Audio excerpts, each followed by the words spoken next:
Hello and welcome to Weekly MTG.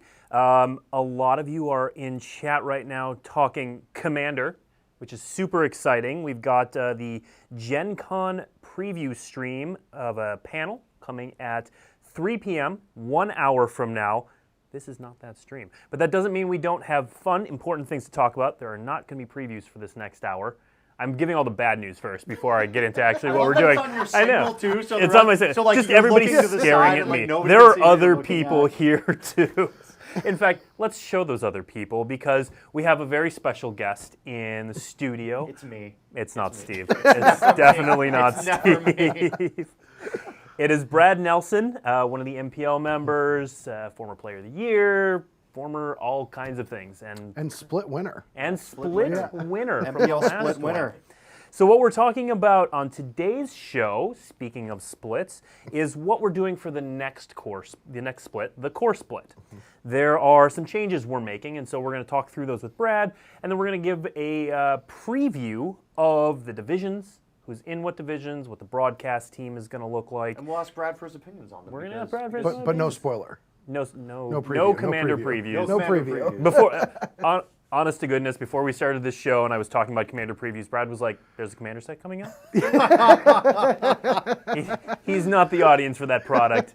Some of you are, but stay tuned. Again, once this show is over in about 59 minutes from now, they're going to get into the GenCon panel. Yeah. But in the meantime, we do have news. We got stuff. We do have stuff. Yeah, it's what this show is for. Yeah, stuff and news and things. Yeah. We have changes coming to the way the MPL split and show is run. So what are those changes, Blake?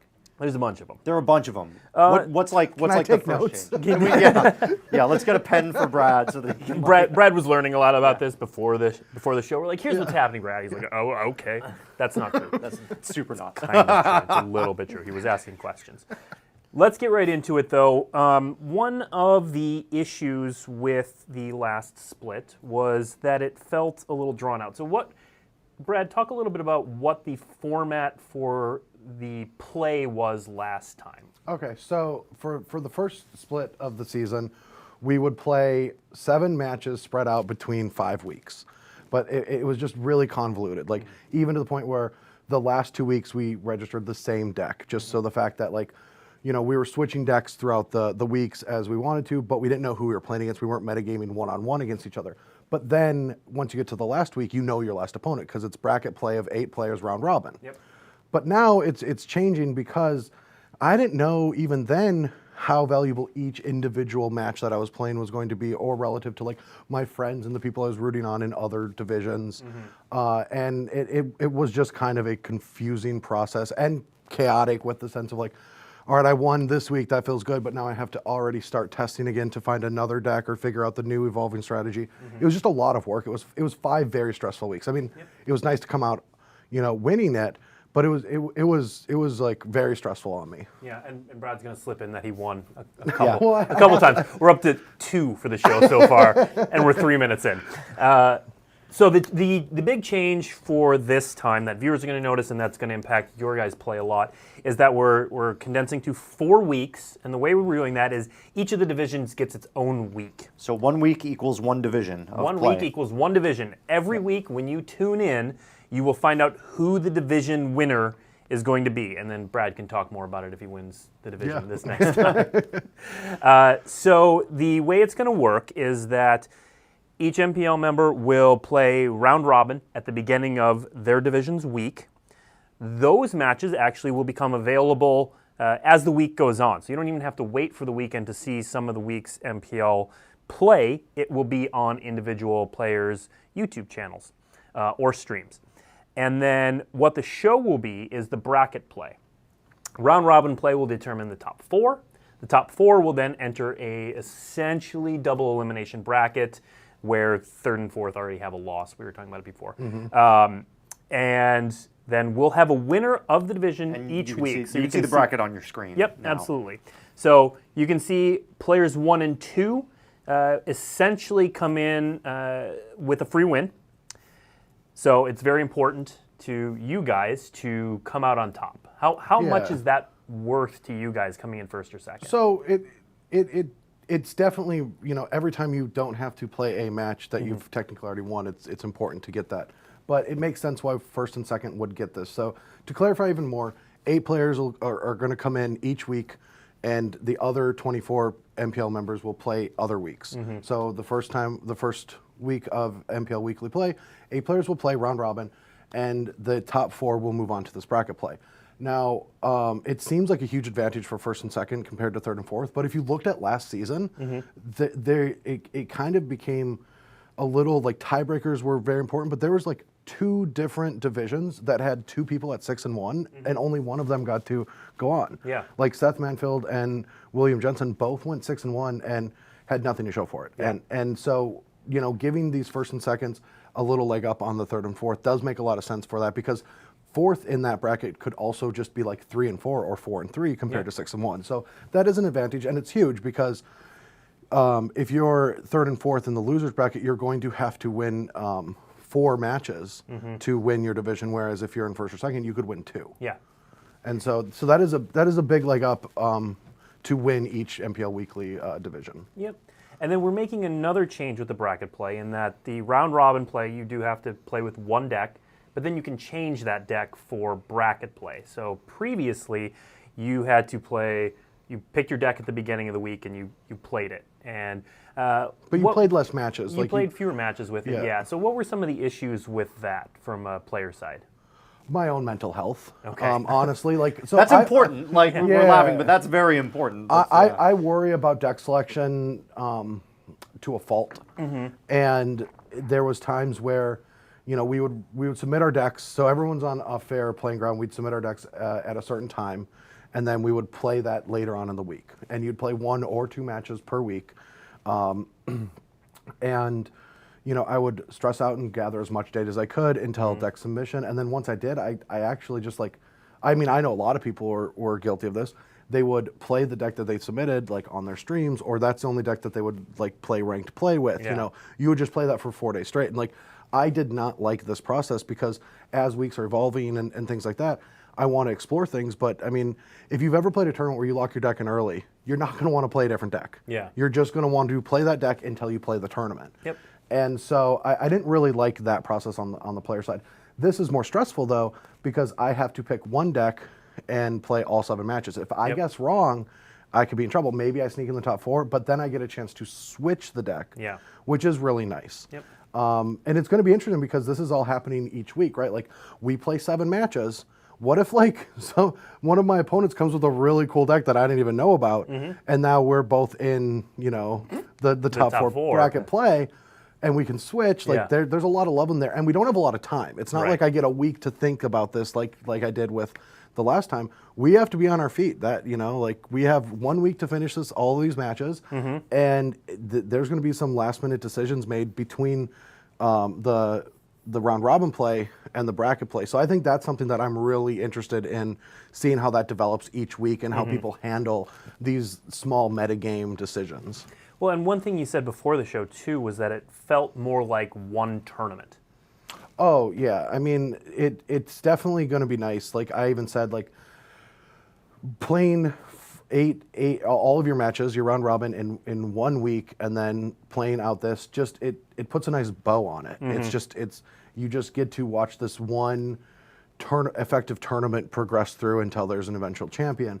Whereas when the last split happened, one of the things I was metagaming, talking to my fiance, and I'm like, I play Seth. Seth is one of my last opponents, but we're both 4-0 right now. So I'm pretty sure that whoever wins that match has the best chance. It's the most important of the matches. And I didn't really like that idea that we're just taking these little parts of a tournament. It's like saying you go play, Friday Night Magic, but round 3 is more important than round 2 or 4. Yeah. I didn't like that feel. Sure. Whereas now I select a deck and I play that deck and I hope it goes well, but then, when the dust settles, we will have a winner at the end, and there's a nice bow on it, and people, will know who wins, as opposed to just jumping around divisions. And we've mentioned, winning the division, which Brad won. Brad won the division. I don't know if you guys heard. I didn't bring that up, but I'm going to count it. What does it mean to you guys to win the division? Winning the division is pretty big because, especially, you know, with Mythic Championship 3, Brian and I both won our divisions, and we just didn't have to play day one. I mean, that's huge. It's a huge advantage, and it's not even just like the prize jump in the tournament was $5,000, and there was Mythic points on the line that it jumped from 11 to 24. That you just make that, and it's not, and you know, we earned it through beating a lot of tough competition to get there, but getting that chance to accomplish this now puts us in a position that, like, I felt advantage in a lot of ways at the Mythic Championship because I was well rested on Friday. I was watching, like, I was play testing. I was seeing decks. I was like, I think this person's going to make day 2. Let's play some matches against their deck, figuring out their sideboard plans and stuff like that. And then, you know, one of the things I did feel disadvantaged with is I got there on Saturday and to play, and I haven't played a match in the room. Everyone else has played, you know, anywhere between 6 and 8 of them, and it's my first time logging into the computers. It's my first time sitting down at them. But I mean, it's a big advantage just to be able to be part of, like, such a smaller amount of people, and you're so close to the finals. I mean, I played 3 matches on day 2, and then I was on to day 3. You know, and that crazy. tournament was wild. Pretty well for you too. Yeah. It did. It was a roller coaster. Yeah. It went well. Yeah. Super fun to watch too.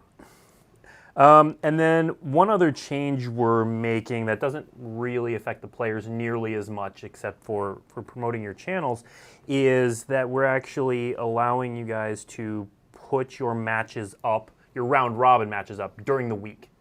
So players will get to see, or fans will get to see how you did, who's in the top 4, who's going to be featured in that week's show, how your deck did. They'll get to watch some of the games leading up to the show. Do you have any plans yet what you're going to do with your videos? I'm full transparency. I'm going to be real honest. I have a YouTube channel. I have not really done much with it. We haven't even planted really any seeds in there.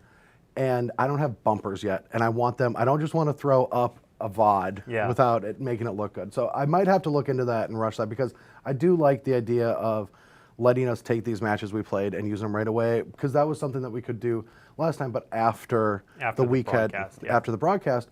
And sometimes it just doesn't, you know, as days go on, it just doesn't feel like I'm not as invested in my own content. So being able to get that out there as soon as you want and just to build a little hype about something is really cool. Yeah.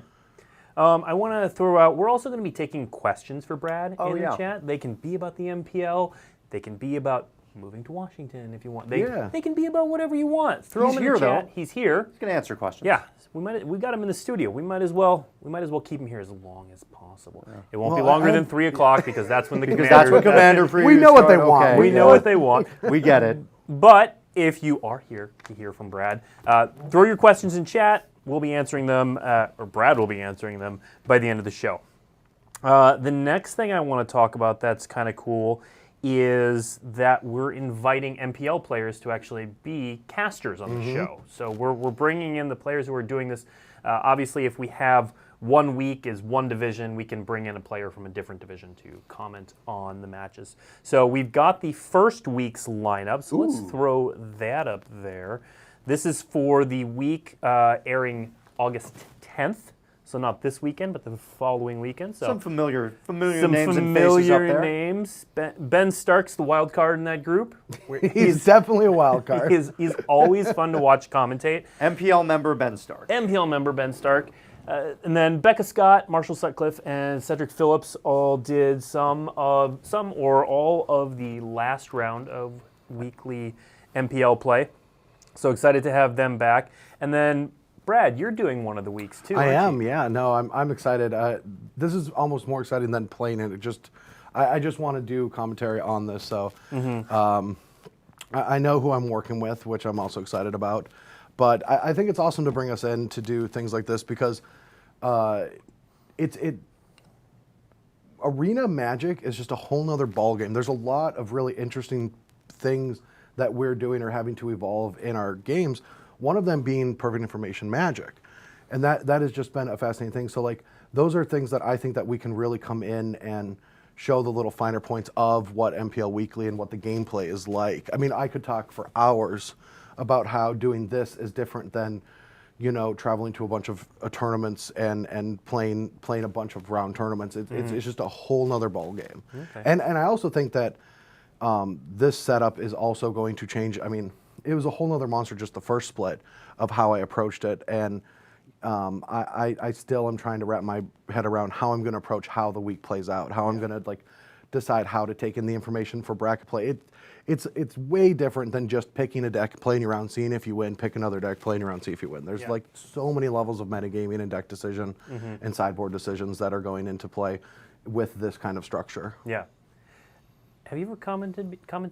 You ever on been in the any- booth? I have many years ago on SCG Live, and then a few times I've been in the booth with Marshall, but they were easy matches to commentate because they would have me come in as like, let's watch this like match that you won like 3 or 4 just hours talk ago about and talk what about you it. were- Yeah, it's all like, you know, the softball, like it was easy commentary. I want the nitty gritty hard matches played that I haven't seen before. I'm excited about that. Yeah, and arena's fast. Like It's you got to fast. talk real fast to make sure you're capturing all that action because like. Yeah, yeah. Steve, you commented. I on did week. one week. I did a fill in. It was a lot of fun. But man, after every time we would commentate a match, I would just be like, I need to take 5 sips of water because you have to talk at light speed. some Oh of yeah, the to time. get your Yeah. to get your points across. Yeah, I mean Yeah. there is, you know, the arena's fast. Like I thought about that. Like, so I thought like MC3 was one of the. It felt exciting. I was part of the action, and I was like having to catch my own breath playing the matches. But just I've been there, right? I've been on Sunday stage in tabletop. I've been, you know, in a lot of tournaments. But that one just felt chaotic and fast for me. And I thought about it. I'm like, you know, like we were playing these like 3-game Esper sets in 25 minutes.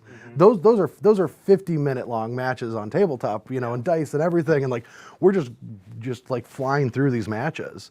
It's just it seems difficult to commentate actually. It's a challenge, but it's really fun. Oh, Like I I think bet. you're gonna be great at it. I'm really excited. to see you I'm really commentate, excited man. about it. I was jumping at it when I got offered that. It's really I'm looking forward to it. Steve, besides stay hydrated, what advice would you give to Brad on commentating? The best advice that I got is, you know, pay attention to the rest of the commentary team. Like, make sure to take the ball when they give it to you, and to give the ball back when you feel like you need to. That was the best advice I got. That has been my plan for almost everything. So yeah, I just follow directions. Yeah, that was my philosophy too, and it paid off. Yeah. So you know, I think you're gonna have a lot of fun. People are gonna be, I think, really stoked to hear from somebody of your knowledge level of Standard. Just like I know that whenever you're streaming and I have the chance to tune in, like it's really great to get your insights on the format, and because you are widely regarded to be one of the best Standard players of all time. So. Thank you. But I will say on my stream there's a high variance on what you get and what you expect on certain days. But no, I'm looking forward. I'm going to put a lot of work into it actually. Like the new system also makes that much easier. If we were doing it like the old split, I would have said no, because that's my time that I can be working for the next week. Yeah. But now, like I will not have to sacrifice my chances and to do this commentary, to take this opportunity. So I really like that. So I can actually spend that time focusing and making sure that I put on the best show, and that's what I want to do. Nice. Had a question. It went away. Cool. No, there it is. You had an article come out on Star City today about the new Standard format after Core. What, obviously, don't give away the article, but what are kind of some decks that you're looking at for when your play does start? Or general strategies? Well, I can't tell you, like I actually can't tell you any secrets because I did write everything I knew in that article.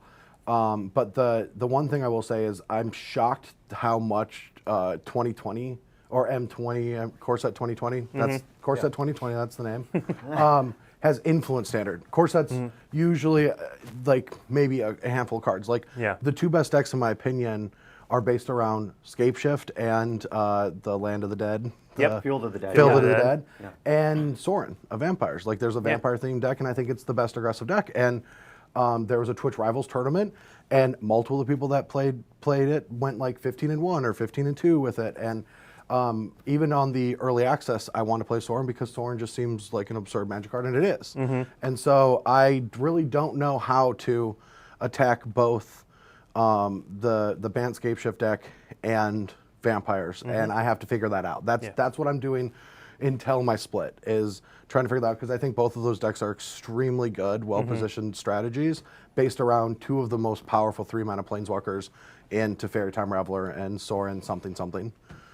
Vengeful Bloodlord. There we go. Vengeful Bloodlord. That's why. Are you not sure That's it's why Steve's Imperious something? It might be Imperious Imperious Bloodlord? I think it's Imperious I think Bloodlord, yeah. He's a Bloodlord. That's Chad will tell us in a second, Yeah. I'm sure. So let's talk a little bit about the divisions for the upcoming split. I wanna see this. This is all new information. We've got 4 divisions. They're still named the same, so Pearl, Emerald, Sapphire, and Ruby, but they are made up of different groups of people. Yeah, it's definitely, it's based on standings at certain times, and I think that is a good way to do it. You don't want the same divisions to happen over and over again. Well, let's see. Let's bring up Brad's division The first. Pearl division. Pearl division. Thank you, Sean. So Brad Nelson's name is highlighted in here. Why, Brad? Oh, that's because I won my division last time. Count it. 4. So in each of these graphics, anyone who previously won a division is highlighted in red. So, Brad, who out of this do you think is going to be your toughest competition? I don't know. This is Murder's Row. Like, there's so many good Magic players in this group, and I understand. Like, I could say everyone in the MPL is great at Magic, but like if you wanted me to list almost everyone that I'd be afraid to play in my division, it's on this list. Yeah. I mean, I could even say like Gregor's Kowalski had a very bad first division, and I would have said maybe I have a few people that I might be able to like prey on in this division, and then he just went and killed it at both MC3 and 4. Like he's finding his stride. So like I don't know. Like Marcio is just great. Like Piotr is a wild card. He's just I think that he's just intuitively good at Magic, and he just can figure things out quickly. Carlos is one of the best Magic players to not be considered one of the best Magic players. Yeah. And so I don't know. Everyone's good on this list. It's not easy. When I saw this for the first time, I wasn't happy. Yeah. I just wasn't. Yeah. Well, I mean, you've got world champions in there. You've got mythic Mythic championship winners in there. Pearl is certainly one of the stronger divisions. It is not. There's only one division that has 2 former division winners in it, and we'll get to that in a moment. Next up, we're going to talk about, let's go with Ruby. Ruby sounds like a good division to talk about. So Riesato was a former division winner. He was one of the ones who Like Brad. Like Brad. And then Brad's doppelganger, Mike Sigrist, is in this as well. Now, obviously, again, everyone's very good. We've got former winners in here for basically every type of tournament we've ever run. Yeah. A lot of fan favorites in as this a division, fan, too. who would you like to see come out of this division? Subjectively, I'd like to see Reed Duke win. Objectively, I think William Jensen has the highest chance of winning. Okay.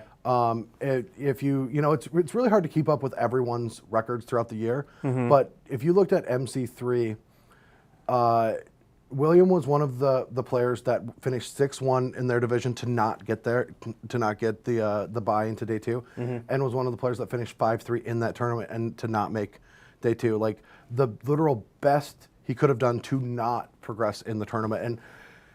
And I don't really know how to best explain this, but the better you are at Magic, the more you realize who's like the gaps between the players.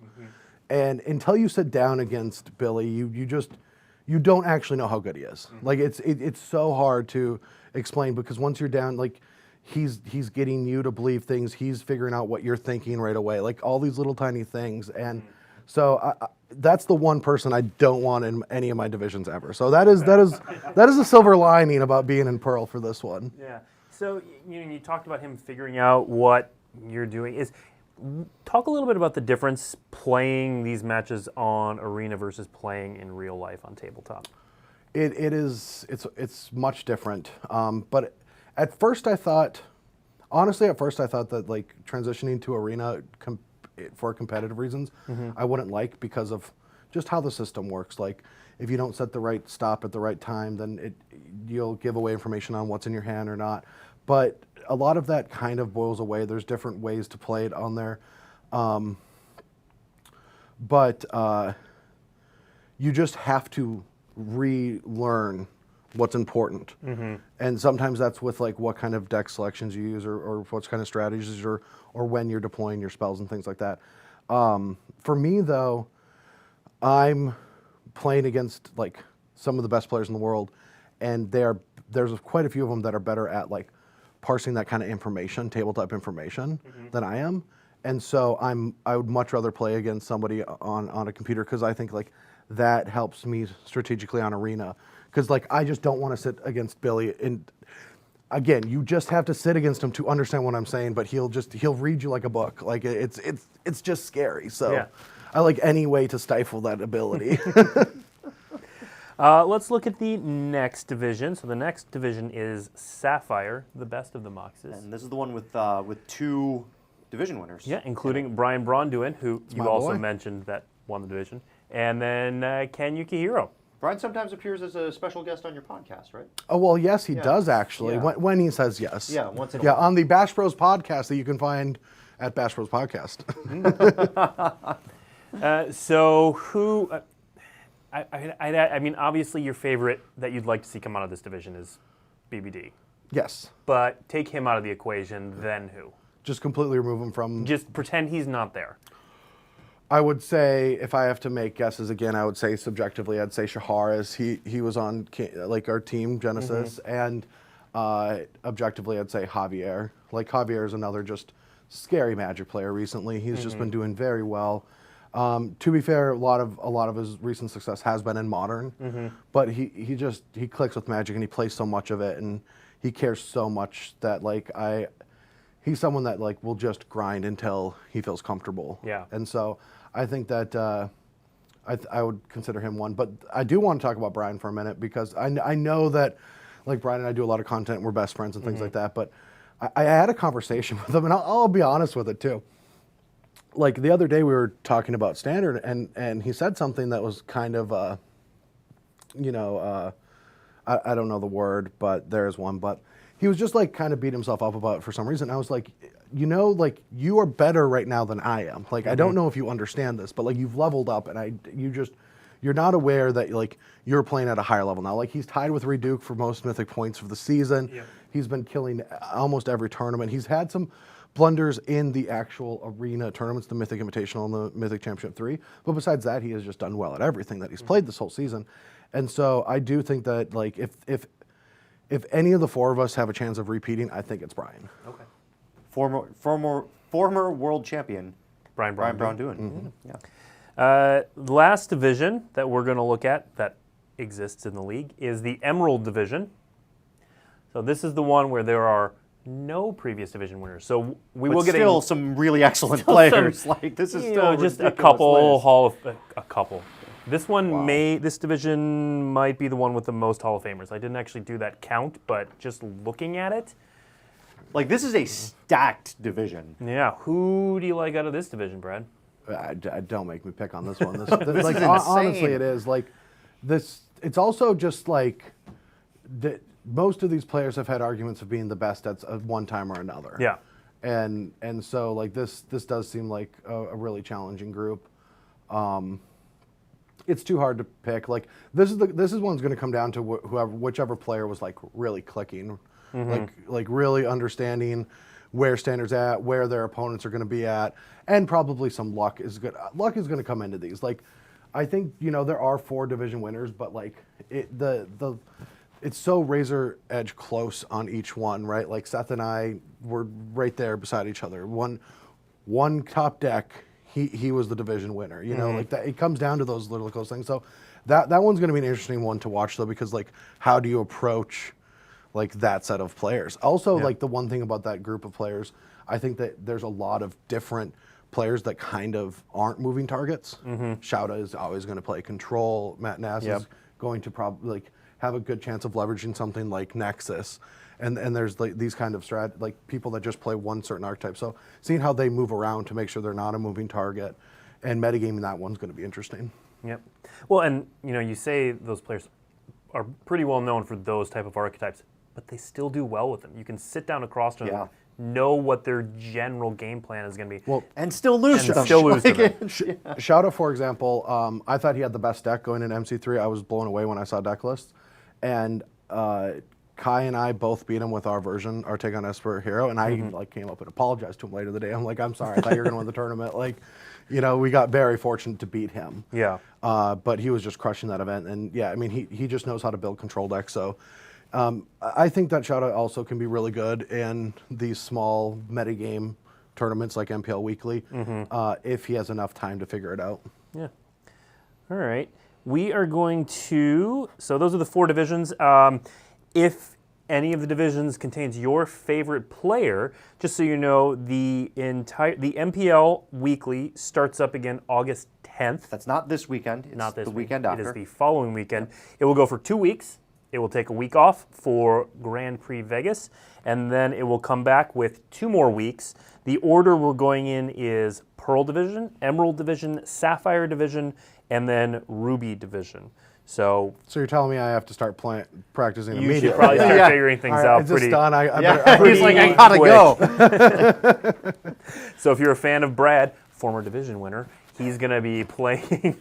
Count it. He's going to be playing in week 1. You'll maybe see him on August 10th. He has to make the top 4. That is true. Yeah, I have to actually be. on the We'll hope show. to see you on August 10th. Yeah, I will try my best. Yep.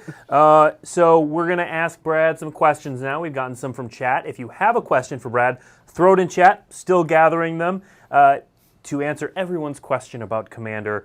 Those are coming up in 29 minutes. It will immediately, it will follow this stream at 3 p.m. Can I just tell him all the cards you already told me? You can just, yeah. Is that Brad's cool? a huge Commander fan. Yeah. Okay, so I'm only going to ask Brad questions that I think he knows the answer to. So if they are questions... No, I want the hard ones. No. Okay, this one's easy, maybe. What's your favorite color combination? I don't know. No. Just immediately. I was just like, oh god, Got that locked and loaded.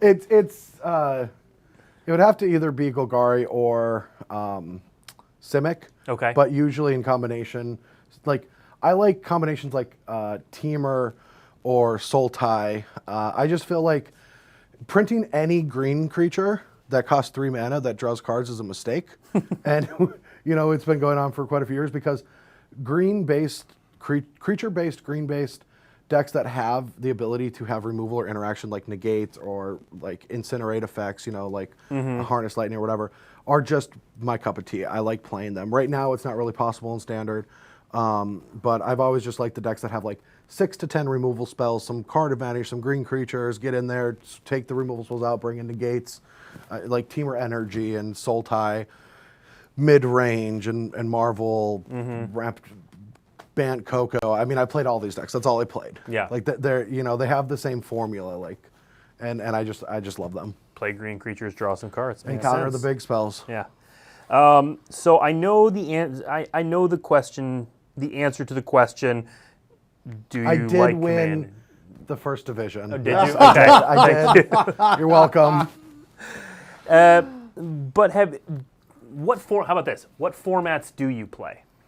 I play whatever Wizards tells me to. No. By the tournaments that they run, and then I go play in those. Okay, so you're strictly on the competitive side. There's no formats you play for fun or anything like that. I play. Who says he doesn't have fun playing tournament Magic? That's fair. I play Street Magic against my fiance on our kitchen table in Sealeds. Whenever I get product, we play Sealeds, and I lose a lot of the time, and it's a sore spot. But other than that, no. I play casually with her. We'll go to play Two-Headed Giant and stuff like that. But I stick to the competitive because like it's kind of I do like that. Yep. Because I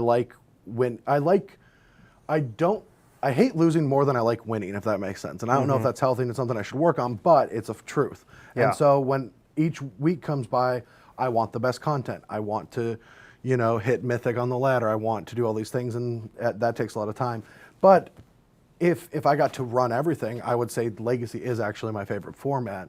I understand Standard better, but I do like Custom Restore. Maybe I say that because I only play it once a year. Maybe if I had to play it a lot more, I wouldn't. But No, I play just a ton of Standard. I have to hit Mythic every season. I don't know why. It's an addiction. I have the same compulsion. There's nothing that can come of it for me. Except, especially for you. Like you work here. We can't go anywhere with it. So same thing. I just have to hit Mythic. I don't want to. I want to. At the end of the season, I want to be in Diamond. Or Platinum. I'm going to, so this question was just asked, but I think it's kind of pertinent to some of the stuff you were talking about. Besides working on limiting misplays, what are some of the things you can work on to improve your game? I don't know if this is the best approach to take for this because there's so many different ways to improve or to actually do things that would make you worse. Mm-hmm. It's to devalue success to just only focus on mastery. So if you do well at something, don't just assume that that's going to help you. So many people, I have imposter syndrome in the sense that every time people are like, Brad's really good at Standard, or Brad was the division winner, and we make jokes about that. I know that that's not going to help me win again. Mm-hmm. I'm going to have to put just as much work into it and work just as hard. And so don't look at the results. Just you're going to make mistakes. I made mistakes in the finals of that Mythic Championship 3. I believe that I could have won the finals of that Mythic Championship. Mm-hmm. And, I'm living with those and I'm trying to improve. Like, they happen. They happen to everyone. Everyone mm-hmm. makes mistakes. Every pro that you has left a tournament and said, I played terribly. Mm-hmm. That just happened. So you have to just identify them, not worry about your results, not worry about if people, expect things of you, and just find your mistakes and control the things that you can control, which are the way you build your decks, the way you sideboard your decks, the way you play your decks, and the metagame you expected. And after every tournament, you look at those things and you evaluate where you could have improved on them, mm-hmm. and then you move on to the next one. And it's not this mountain that you're going to put a flag on top and you're like, I am now good at Magic. Yeah. That's success. Now I have won this tournament. That's what that is. But if you're just trying to stay good at Magic, it's never ending. It's not a peak. It's just a constant. What's one thing that you're working on for yourself right now? Mostly maintenance, just trying to keep up with these formats. Mm-hmm.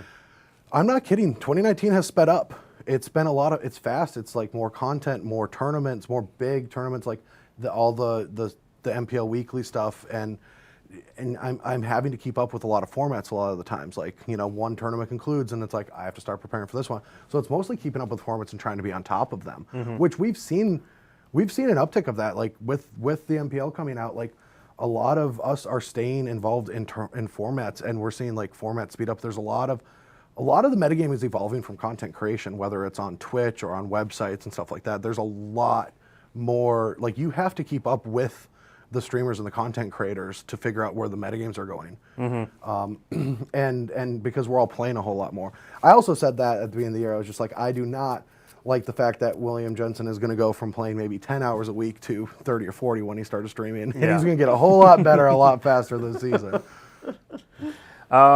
Got a good question in chat that's not necessarily for Brad, but I want to answer it. At what point in the week will we know which 4 players will be competing in each division's top 4 bracket? That is a good question. It is a great question. Yeah. So round robin play is going to take place Monday through Wednesday. Bracket play is going to take place Thursday, Friday.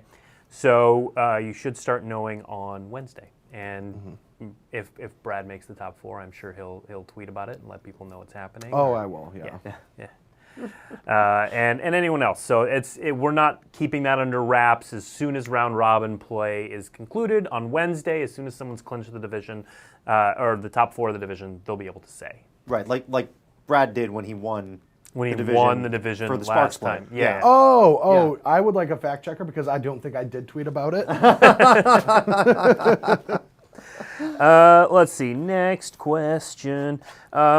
This was a question about how much Modern are you still playing? And none. And none. I'm not touching it. I don't have to touch it for a year. I'm done. Would you still play Jund?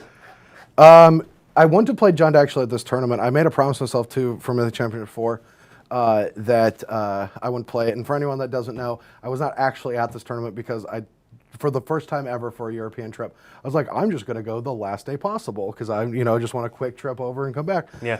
And I was resetting my sleep schedule on this side of the world. Oh, no. And then I saw that my passport expired within 3 months, and that was a new thing, and I couldn't get it expedited in time to get the last flight to get out, and here I am. But so I was going to play Hogak. I told myself I'm not playing Jund or Blue-White. These are decks that I've played for a lot, and my Brian is very good at deck selection in Modern. He's like, don't play these style strategies. So I think what's funny is the first time I've accepted that I shouldn't be a Jund player is the one time it's good. I don't even, it's so absurd to me, but no, like I played a lot of Modern. I actually don't dislike playing the format, but I don't want to play a ton of it. I'd much rather play Standard. I don't know why. I just enjoy smaller pools of cards, and I don't want to have to keep up with 40 decks and matchups. And makes sense. So I'm excited that I don't have to play it for a long time. Next question we've got from chat, and again, keep them coming. What's your favorite card? Interesting. Wow. Actually, no. I always think it's interesting, and then I just know the answer. It's Knight of the White Orchid. Oh, really? Okay. Yeah. Do we need explanation on it? You saw me do a double take, Definitely. so please. I have spent most of my career trying to figure out, so everyone's like, what's it like to, how do you prepare on the last couple days for a tournament? It's like, well, I take the deck I want to play, and I take the worst matchup, and I play 100 games of that on the draw. I just sit there on the draw over and over and over again playing these games. Yeah. And so I care way more than most people about sideboarding differently and having plans play or draw, having my decks built so they can do that with all the different decks. I could probably do a lot of content on this, but you can see throughout the history, I'll just have a shock in my sideboard, or the equivalent of a shock in my mid-range decks in the sideboard. And it might look a little off, but it's because on the play I want less 2-mana removal or early removal on the draw. I want more, and I do all these things. Knight of the Orchid is literally that Magic card, but in permanent form. It is a card that you want on the draw, and you can build your decks around, and that is not good on the play. And so your decks literally have to, if you're trying to build a deck, you just have to build around the fact that Knight of the White Orchid is a 2-drop, potential 3-drop, that has differing value, play or draw. And it's not just contextual to what your opponents are playing. It's built into the design of the Magic card. Yeah. And I love that fact. I would love more cards like Knight of the White Orchid, cards that are just good at catching you up on the draw, and cards that you want to take out of your deck on the play, unless you're an aggressive strategy and it's good in the matchup, but then you want to keep it in, and all these different things, right? Yeah. So I've always just loved that card. I've played it whenever I could. I convinced Brian to play it at Worlds in the year that he won, and we had Knight of the White Orchid in our Bant Human strategy. So I play it every time I can. Okay. Since that answer surprised me, what's your favorite green mid-range creature? What's my favorite green mid-range creature? Tireless Tracker for obvious reasons. Okay. It's just, you sequence it different, uniquely. Sometimes you'll just jam it on turn 3 and hope it lives. Sometimes you'll wait a few turns to get more value out of it. I don't know. I played a lot of Tireless Tracker. Okay. Card's very good. Yeah. Next question we have from chat. Do you see Leylines making any impact in Standard? No, except maybe the green one and it would have to be in the next couple, it would just have to happen in the next 2 months, if anything, just because Llanowar Elves is rotating. I believe it's gone, right? It's gone. It is in Dominaria, meaning that M19. In M19, yeah. Meaning that it will rotate when Eldrin comes out. Well, that's a sad day. I was when it comes back. But so that card's going to be rotating, which means that the 12 elf ramp strategies are going to get worse because, right now, there's so many Nissa-based decks, but it's worse. It's going to become worse because you're not going to be able to play it on turn 3. There's just no possibility, right? Yeah. I guess Leyline. Leyline can get you there. So maybe, but I could only see the green one. I honestly, though, I don't even know the other colored ones because I didn't even keep up with Black them. is... Well, I know it's Void. Void, white is Sanctity, blue is Anticipation. And the red one's new. The red one's new. It's if you're targeted...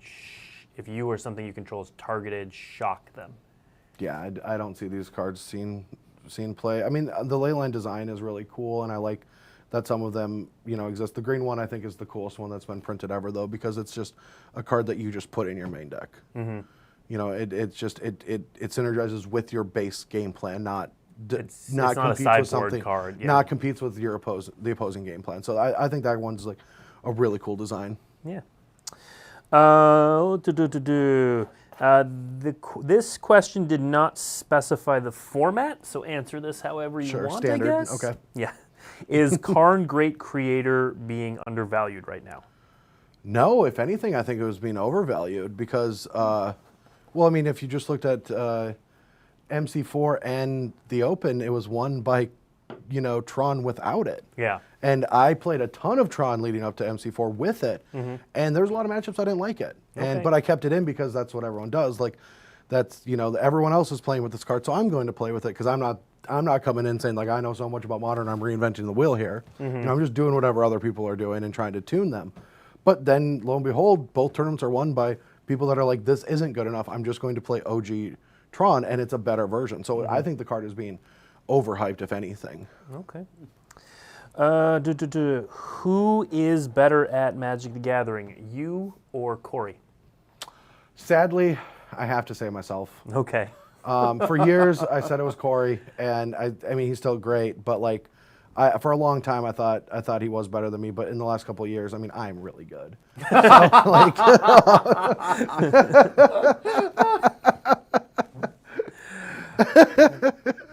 Fair enough. Good answer. Fair enough. Brad goes back and forth between humble Brad and humble brag. it's a disease. Pretty, it is yeah. a disease. What plane would you like to go back to? Well, I think I'd like to go back to Lorwyn. Okay. Laura, we're Like- Knight of the White Orchid. No, I think Lorwyn, like the Merfolk and the Kithkin and the Tree Folk. Goblins. I just like all of that stuff. Okay. This might be a related question. What's your all-time favorite standard format? Interesting. Wow, all these memory ones. We've played so many. It's like, how do everyone else answer these questions? It's like in the history, like how do you like this one thing? It's hard to figure out, but I would say somewhere before the Fetch Shock standard got old. Okay. There was a moment, I don't remember, I can't tell you exactly when it was, but for a while there we were playing 4-color decks like Jeskai Black and Obzon with Crackling Dooms. And there was a time where the exploration space in that was really interesting because how the format boiled down is because the mana was so good for all the decks, like it actually meant there was way more decks to play, but they're all kind of playing the same cards, so there's less cards played in standard. Does that make sense? Yeah. Yeah. And so like we were only using like 10% of the standard like card pool to build like all of these different decks, and we were having to metagame against each other and explore new space. Like I pushed the limits at an Open. I went to a Star City Games Open, and I played a deck called Chain to the Rocks, but it was RHOX because I was playing Siege Rhino and Chain to the Rocks. Yeah. like I was just stress testing the format. I top 8'd that. Like I was stress testing because I was like, what can we do with all of these cards? It was just a really cool format. All right. Let's see. Let me see. How do you feel about the Elementals deck, which is the current green mid-range deck that draws cards?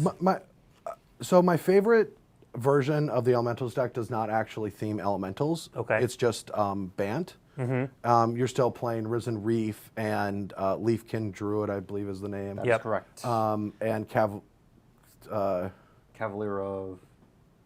of Which color? Thorns? Thorns, yes. Cavalier of Thorns as your only elemental package, and then it's more of a Nissa deck with the fairy. Yep. I mean, pretty much just every deck is whatever it is plus four copies of Teferi Time Raveler. That's kind of just right now because the card is so good, and it's good against opposing decks that want to use that. But so it's that deck. It's mostly just Simic splashing for Teferi and Deputy Detention because it's good against Scape Shift. Right. But I do think that once rotation happens, a good thing to keep in mind for players if at home, what's it called? The Lotus, the Lotus Field? No, actually Gilded Lotus. Nope, I shouldn't have started with Lotus. 4 mana, 3/3 Teamer, the elemental that comes into play. Omnath. Omnath. Omnath, yeah. Cards like Omnath are work much better in smaller standard, 5-set Okay. standard, 6-set standard. They're just like those kind of cards, those generate value creatures that come in. Like when you get to 8-set standard, it's really streamlined fast. You know, get your Nissa down as fast as you can, ramp as fast as you can, Sure. escape shift. It's way more difficult to get value out of cards like that. So like I think once rotation happens, these elemental shells are just going to have a lot more room to breathe, because also Omnath is like trying to play this mid-range game, but Llanowar Elves is not. Llanowar Elves is saying, I just want to get to my Nissa. So if you get to your Nissa before they get to the Omnath, you're just going to get drowned out by that in Krasis. So Hydra Krasis. So I think Elementals as a tribe has a much better chance of breathing once we get rid of all of these busted cards from Dominaria and Ixalan Block and the tribal decks that Ixalan Block and M20 are creating. Yeah. And once those go away and we move on to 5-set standard, it'll slow down again, and these mid-range creatures are going to have a much better time breathing. So that's when you want to start playing elemental decks. Okay. I'm going to try to rephrase this a little bit. What's the difference between the arena metagame and the paper metagame, and how do those interact? That's impossible for me to answer right now because I don't like. So paper metagame, you should split that up because everyone's metagames are different. Like metagaming just is the concept of what is your opposition going to be doing. So even if I go to a local card store here and say the metagame is this, I'm only referring to my local metagame. Yours is different. Everyone's some card stores have 3 Tron players, some have 0. And those make that area change drastically, right? So when it comes to metagaming, you don't just say what is the metagame, because it's not this universal thing. It's whatever you're playing in. So that I would just say that because like there is no answer to that. I don't know how to really answer that besides that, because metagaming is just whatever you're playing against. So it's faster, I guess, in online, if you want to say that. Like things evolve faster. Like I just remember like going to bed at like 1 at night, and Andrei Ostrowski is like playing the first few matches with what was now called 4-color Dread Horde, with Teferi and Dread Horde and all that. And I went to bed and I woke up at 9 and it was 25% of the metagame. I never, that's how fast it moves on Arena. And I like that because, once you've made a collection on Arena, you can switch decks really easily. Whereas, like when even, now with my, Magic Online is going to evolve slower because people aren't just going to be jumping around as quickly because they have their decks and things like that. So Arena metagame is lightning fast, and so you have to stay on top of it. That makes sense. Yeah. And then we've gotten a few questions about where you can catch up on MPL Split and the news we had today. So that one, if you go to magicesports.com, as soon as this broadcast ends at 3 o'clock, Commander's previews are going to start around. right here. Stick around. On this channel. Yeah. But also Not by us. Not by us. Yeah. It'll switch over to the GenCon feed. But also you can go to magicesports.com, and it's going to have the text version of all the stuff that we talked about for the core split, not about Brad specifically or his feelings on things. Those were not included. But it will talk about the changes. So let's actually go over the changes real quick before the stream is over. So we are going from a 5-week season to a 4-week season. And the way we're doing that is that one division is going to play each week. And the first 3 days of the week. Only one division. Only one division. Per week. Per week. Yeah. Yes. Did I 4 miss weeks, again? 4 4 weeks. divisions, 1 division per week. Yes. Round robin play will take place Monday through Wednesday, and videos of those games will actually become available basically as they're played, depending on the player. So Brad's looking to spruce up his YouTube channel. Some players may throw them up right away. It'll just depend on the player. They'll let you know, I'm sure, what they're doing with it. So check with your favorite player or players. And then Thursday and Friday will be the bracket play. So that's the stuff that's all going to be saved for the broadcast on Saturday. Saturday, we'll see bracket play. Can we throw the bracket up again, Sean? And so this is how the bracket's going to work out. If you finished first or second, you only have to win, as Brad pointed out, 2 matches to win the division. If you finish third or fourth, you may have to win as many as 4. Because you do have to be beat twice. You have to beat them twice if you get all the way. And I can tell you, it's not that easy. Yeah. Beat him once, I did. So every week, tune in. You will see a division winner, whether it is Brad Nelson or somebody not named Brad Nelson. And then the other change is that players will be able to change decks between round robin play and bracket play. But you must have only one deck for round robin play. One deck for round robin, one deck for bracket play. What that does is, one, it lets you guys adjust a bit.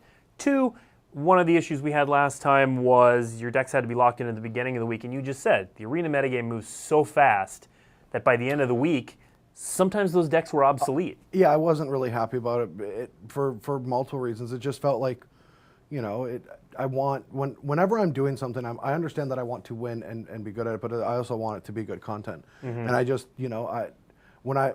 I did not like some weeks where, my matches are being shown, and I don't want to tell people, it's like, don't play that now. It's just don't play it. Yeah, don't I played play it it, now, but like- it's old by now. Yeah, or it was actually bad. I mean, there's a few weeks where I brought some loose decks last time.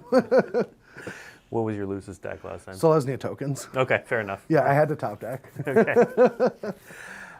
So letting you change decks between brackets will hopefully let the viewers see something fresher, and also will let you guys adjust if you see anything cool as the week goes on.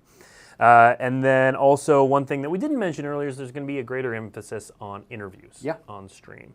So you'll see more people like Brad talking in the camera. Yeah, I don't even know about that yet, so that's exciting. That's more for the viewers. Yeah. And then we're also going to have an MPL player in the studio each week, breaking things down, analyzing plays, saying if they would have done something different, if they would have done something the same, what they anticipate the player was thinking. And let's throw up the first week of casters again.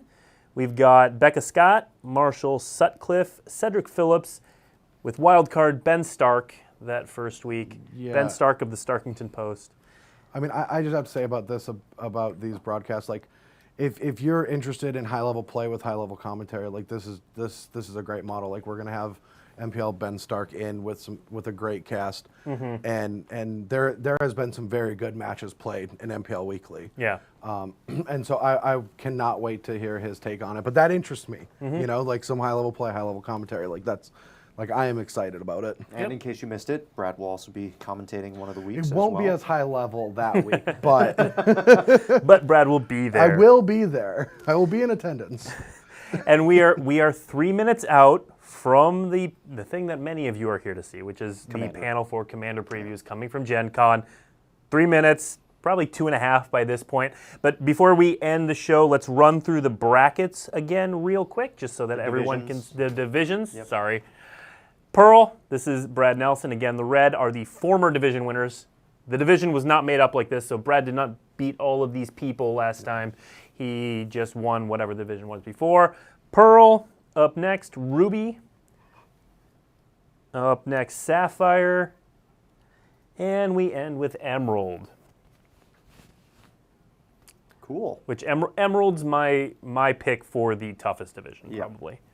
Again, They're all tough. They're all tough. They're all they're all the best players in the Yeah. world. So it's hard to find one that's not. It's also difficult. filled with a lot of players that are hungry to win. Yeah. That did not do well in the first one or got close. So Absolutely. So that is our show Yes. for the week. Please stay tuned. I want to thank Brad for stopping by. For sure. I want to thank Brad's dad for hanging out. He's He been is back here. there the whole time. say hi really loud. Hi, really loud. You may or may not have heard that. Brad's dad's in town, and he was kind enough to stop by and hang out for a bit too. Immediately after this stream, we've got the GenCon stream with the Commander previews. Yes, that Well, is and if coming. you are Commander hungry, you're going to want to come back next week for this show as well, because Gavin Verhey is going to be our guest, and he's going to talk about the Commander decks. Commander previews start they start today. They start in immediately like 1 after this minute, yeah. stream. But then there's more next week. The way we're doing it is each deck is going to get its own day, and we're going to post the full deck list at 3 p.m. Pacific time each day. We're going to post it. The Command Zone is going to do a video about the deck, how it plays, cards you may not have seen yet, that sort of deal. And then the MPL core split begins Saturday, August 10th is the broadcast. You might see some videos coming out before that.